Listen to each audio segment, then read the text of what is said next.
Once we have outlets, computer outlets in every home, each of them hooked up to enormous libraries where anyone can ask any question and be given answers, be given reference material, be something you're interested in knowing. From an early age, however silly it might seem to someone else, that's what you're interested in. And you ask, and you can find out, and you can follow it up. And you can do it in your own home, at your own speed, in your own direction, in your own time. Then everyone will enjoy learning. Nowadays, what people call learning is forced on you, and everyone is forced to learn the same thing on the same day at the same speed in class. And everyone is different. For some it goes too fast, for some too slow, for some in the wrong direction. But give them a chance, in addition to school, I don't say we abolish school, but in addition to school, to follow up their own bent from the start. Well, I love the vision, but what about the argument that machines, computers, dehumanize learning? Well, as a matter of fact, it's just the reverse. It seems to me that it's through this machine that for the first time we'll be able to have a one-to-one relationship between information source and information consumer, so to speak. Well, in the old days, you used to have tutors for children. A person who could afford it would hire a pedagogue, a tutor, and he would teach the children, and if he knew his job, he could adapt his teaching to the tastes and abilities of the students, you see. But how many people could afford to hire a pedagogue? Most children went uneducated. Then we reached the point where it's absolutely necessary to educate everybody. But the only way we could do it is to have one teacher for a great many of students, and in order to organize the situation properly, we gave them a curriculum to teach from. So how many teachers are good at this too? Like in everything else, the number of teachers is far greater than the number of good teachers. So we either have a one-to-one relationship for the very few or a one-to-many relationship for the many. Now there's a possibility of a one-to-one relationship for the many. Everyone can have a teacher in the form of access to the gathered knowledge of the human species. Through the libraries that are connected to the computer. That's right. On my desk in my home. Right. I can sit there and call up, well, what if I want to learn only about baseball? Well, that's all right. You learn all you want about baseball, because the more you learn about baseball, the more you might grow interested in mathematics and try to figure out what they mean by those earned run averages and the batting averages and so on. You might in the end become more interested in math than baseball if you follow your own bent and you're not told. On the other hand, someone who is interested in mathematics may suddenly find himself very enticed by the problem of how you throw a curved ball. And he may find himself engaged in sports physics, so to speak. Well, why not? Why not?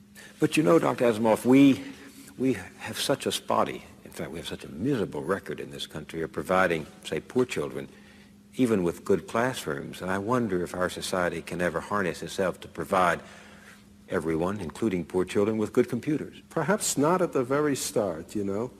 But it's like asking yourself, is it possible to supply everybody in a nation with clean water?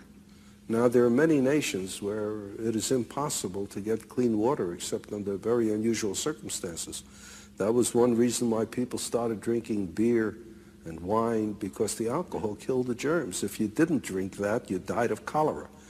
But there are places where you can supply clean water for nearly everyone. Now, the United States probably supplies clean water for a larger percentage of its population than almost any other nation can. It's not that we would expect everybody to have a perfect computer right off, to have equal access to outlets, but you try for it. And with time, I think more and more will.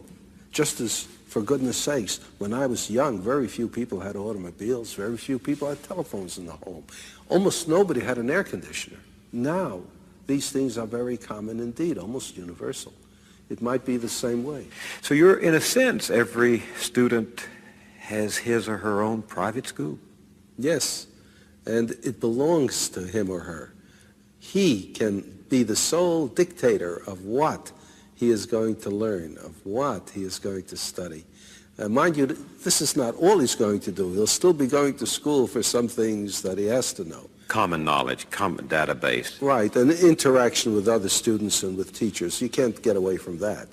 But he's got to look forward to the fun in life, which is following his own bent. This revolution you're talking about, personal learning, it's not just for the young, is it? No, that's a good point. No, it's not just for the young. That's another trouble with education as we now have it. It is for the young, and people think of education as something that they can finish. And what's more, when they finish, that's a rite of passage into manhood. Real world. Right. I've finished with school. I'm no more a child. And therefore, anything that reminds you of school, reading books, having ideas, asking questions, that's kid stuff. Now you're an adult. You don't do that sort of thing anymore, you see? And in fact, like prison, the reward of school is getting out. Exactly. Kids begin to say, when you're getting out.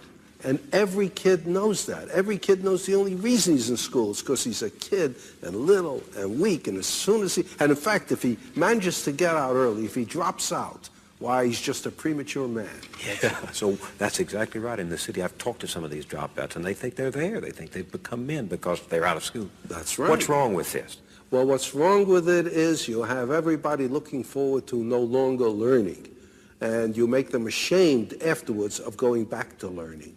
If you have something like this, then anyone, any age, can learn by himself, can continue to be interested. There's no reason then, if you enjoy learning, why you should stop at a given age. People don't stop things they enjoy doing just because they reach a certain age. They don't stop playing tennis just because they turn 40.